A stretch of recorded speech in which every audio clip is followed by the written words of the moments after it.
what I want to do in this video is dig a little bit deeper into the deficit. And just so that you can get the data yourself, they're all available at this document, which is hosted by the Department of Treasury, so you know that I'm not making up these numbers. But just to review, the deficit is really a measure of how much you are overspending in any given year. And so if you look at the deficit, and I'm going to focus on 2010 in this video. In 2010, the government spent so the spending for the government in 2010 was about $3.5 to $3.6 trillion dollars. And it brought in mainly tax revenues, but it has a few other sources, but mainly tax revenues, it brought in about $2.2 trillion dollars.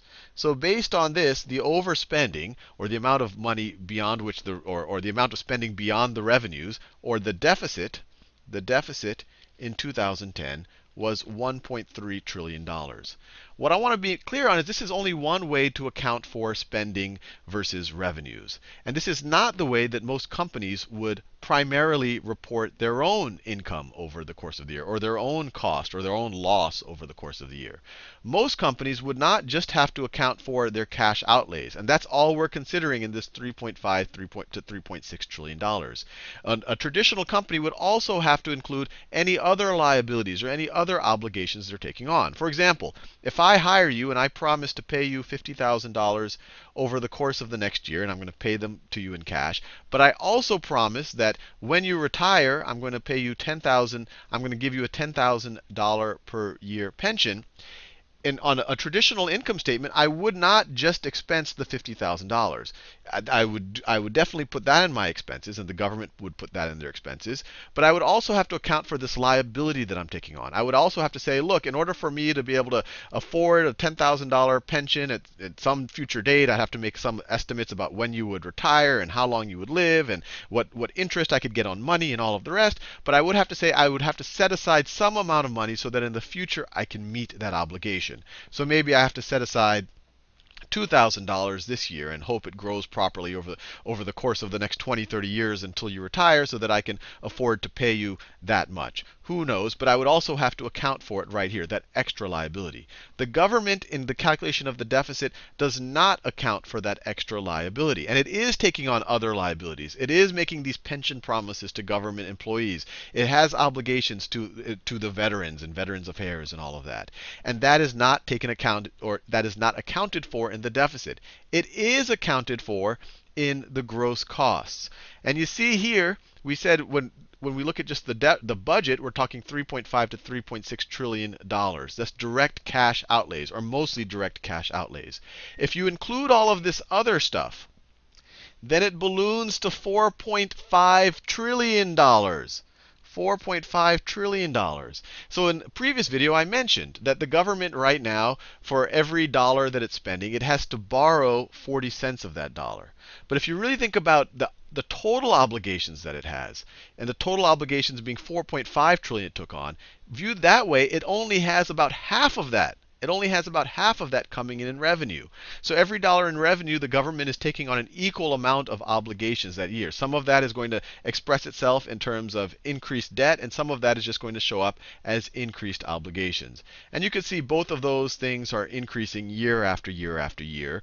And depending on who you talk to, which side of the political spectrum, some people will blame it on Bush. They'll say, look at this, the spending increased under Obama, which someone on the right would say, but then someone on the left would say, yes, but the spending increased because we had to do all of these bailouts. The economy went into started to tank at the end of 2008. We had to do all of these emergency things. As soon as the economy tanks, you automatically, the deficit position gets worse because you bring in less revenue. And you not only do you bring in less revenue because corporate profits are down, fewer people are employed, people start earning less, but you also have higher expenses because all of these automatic obligations kick into effect. Unemployment benefits, Social Security benefits, Medicare benefits, those increase. So deficits naturally get worse. But the whole point here is to say, regardless of what party you're on, things are getting worse and they don't seem to be getting better. And generally, you'll always see this net operating cost. Sometimes the net operating costs will look lower than the actual deficit like it did in 2008. And that's because there would be some type of actuarial or accounting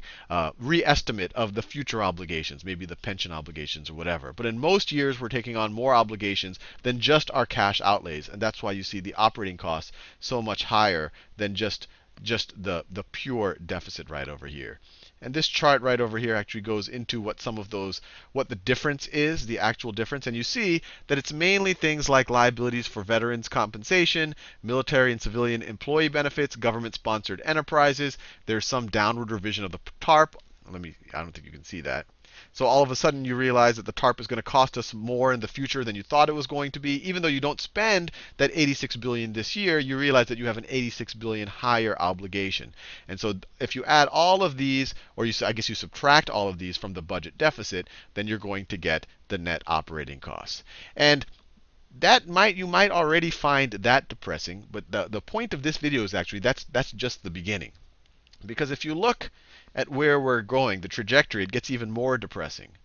Because not only do we have this huge budget deficit, or these, these huge operating costs, this loss, I guess you could say, on an annual basis, but it's going to get worse, and it's going to get worse not just from the overspending on the government programs and defense and all of that, but because our debt is increasing so much that the amount we spent on interest is only going to increase, and that just makes matters worse. The more you spend on interest, the larger your deficits. The larger your deficits, the more you have to borrow, the more you have to spend on interest. And this is a long timeline right here. It goes out to 2080, but it's pretty clear that something is going to give. So as a percentage of GDP, the government, the size of the government has historically been around this, depending on different periods in history, but in the recent past, it's been in the 20% range. But if you just let things go the way they're going to go, and a lot of these are kind of mandatory spending, things we've already obligated ourselves to, or what we think we've obligated ourselves to, it looks like the size of the government's really just going to take over the economy. It's going to grow over the next 20, 30 years to 30%, 35%, 40% of the entire economy. Now, if that by itself is not scary or depressing enough for you, then we just have to look at this chart right over here. And we've already gone over some of this chart. This is the gross costs. This is the total amount we're spending, outlays, cash outlays, and other obligations we're taking on and accounting for it in some way in the present. And then you have the taxes that you're bringing in, and you see this is your net operating cost that we calculated already. And then it shows your assets, the assets of the government, mainly buildings and land and things like that. The government has a lot of nice land and buildings. And then you also see, and property, plant and equipment and all that, aircraft carriers, whatever you want to throw into the mix right over here. But then you see the debt. And there's been a lot of talk of the debt, but you might be saying, wait, even in 2010, right now as we hit the debt ceiling, we have like 14.3 trillion, but didn't we have like 13 point something trillion in debt in 2010? Why does this only say 9 trillion? That's because we had another 4 trillion in debt that is not held by the public. This is just debt held by the public. And the public includes things like foreign governments.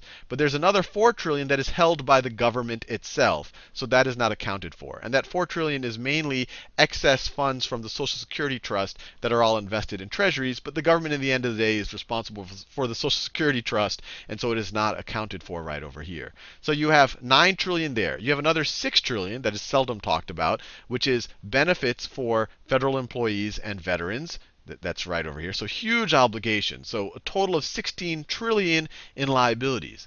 Now, if that by itself doesn't scare you enough or doesn't depress you enough, we just have to go down a few lines on this statement, and you'll see something that does.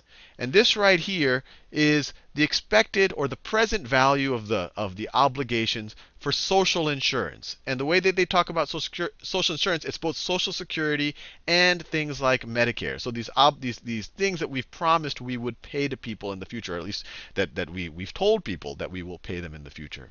And the present value, and the easiest way to think about present value, and I've done videos that go into a little bit more depth on that, is how much money, given some assumptions. If you assume that if I put money aside and that money grows at some rate, how much money would I have to put aside in order to fund those obligations? And this value is over the next 75 years.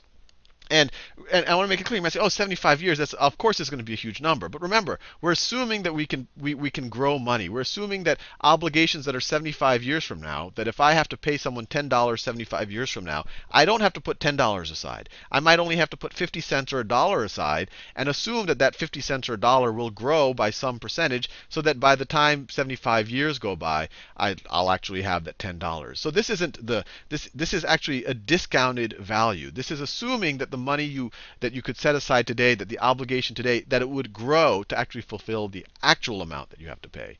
And this should scare you.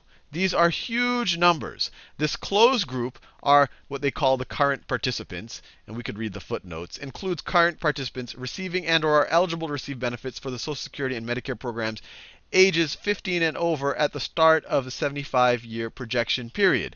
So that's 43 trillion. Then open group, they have current and future participants. This is slightly lower because it's including people who are going to be paying into the program and not necessarily taking out of the program, but it's still a huge, huge liability. It's twice as big as the official liabilities that the government takes on.